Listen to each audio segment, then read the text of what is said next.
let's flip a coin. Heads Carolina, tails California. Hello, it's Andy Graham of Hobo Traveler. I've been in Africa about 8 or 10 times, and I'm always trying to put my mind around it. Why?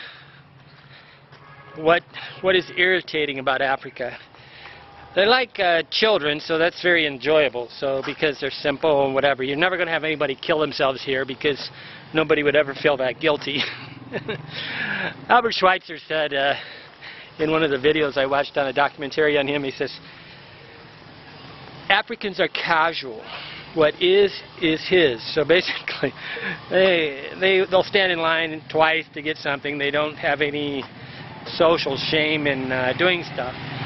The problem here is, but I think I finally got it, and I don't know if I could ever live here for the rest of my life. I can always come and visit for 3 months, but after that I get very, very tired.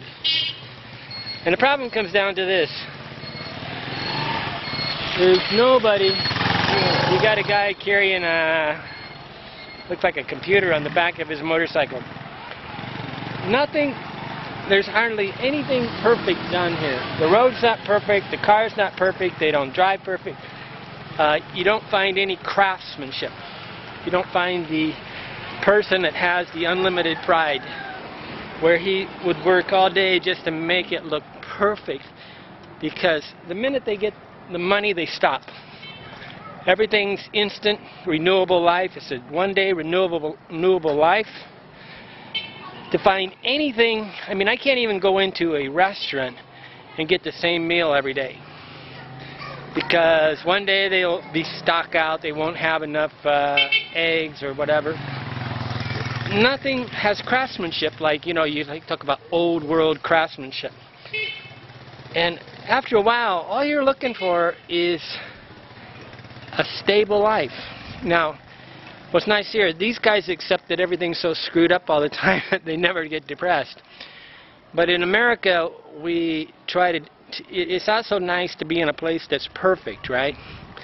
And there's so little perfection in Africa that it's really difficult for the spirit. I mean, if you walked into a restaurant and they cook the eggs wrong every day, can you be happy? And that's essentially it in a nutshell. Is I can walk in and get a different way of cooking the egg every single day, and they have no shame that they gave it to me different. And we consider it an insult. In America, you want to give more, you want to overserve, you want to give more than expected. Here, they always give less than you want, so you're always getting this insult like, I always get less than what I expected. So if there's a way for them to short you, they will. But the pride here, where is the pride? The pride in Africa, and it's taught by the NGOs and ONGs and all these people, is to be clever. So the chef, the dictator, the people, they try to be clever and get people to give money for nothing. And that is the sin of the white people with the black people, is we've taught them to try to shine us on and earn money, to give us the bullshit story and get it. And that's where they take the greatest pride. Okay, Andy Graham, Hobo Traveler, trying to explain how I'm tired. I'm tired of never going into a business where the guy just has super pride, where you know that this, they'll show artists, and like, art never has to be perfect, right? Because, but that's the only thing that they even act like is perfect. And to me, it's the worst art on the planet. But, you know, we always forgive artists, right? Because somehow art is art and supposedly it's good. And the guy drew a picture. And they're crappy pictures. I mean, if you really want a good picture, I don't know. But if you think of the developed nations, it's like Germany and Switzerland, Sweden, Denmark, Japan. These countries do things perfect.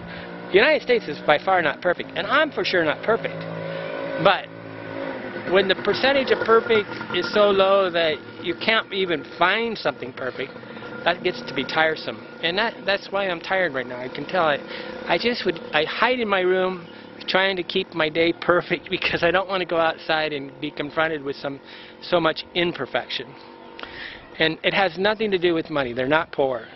They just have never been strict and told they had to do it right. And we forgive them because, you know, they play the poverty card on you. Oh, I'm poor, I can't do it perfect. Perfection is free. Okay, I could sit here all day and work to get this video. Now, will I earn the money? No. But it's possible. But I do steadily work to make videos better.